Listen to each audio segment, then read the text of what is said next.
Okay, let's talk about a birthday party that's so over the top it sounds completely made up. So back in 2007, a Mr. Atkins booked an entire luxury resort for his 50th. His goal was pretty simple: throw a party his guests would never, ever forget. But get this, his planning team didn't show up with the usual party supplies. Nope, they brought tons of building materials for a full-on renovation. Their mission? To basically build a miniature Bali right there in the Maldives. And the details were just insane. It was like they teleported a piece of Indonesia. And just when you think it can't get any wilder, there was one last shipment. £500,000? You are not going to believe what this was for. That was just for white roses, his favorite flower, scattered fresh every single day. This whole incredible setup was for a party that lasted 4 days and 3 nights.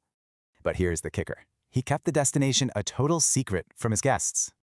They were just told to pack for summer and bring a passport. That's it.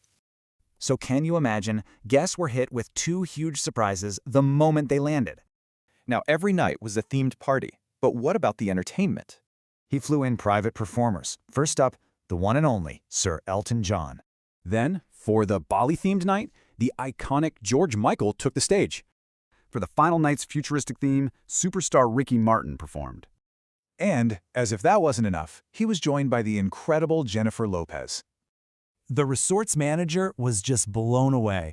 Imagine hearing those hits from the original artists. But there was this really personal side to this huge event, especially with J-Lo.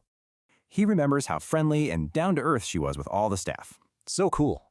What an experience. All thanks to the man they called the billion-dollar man. It really makes you think, what does it take to create a memory that truly lasts forever?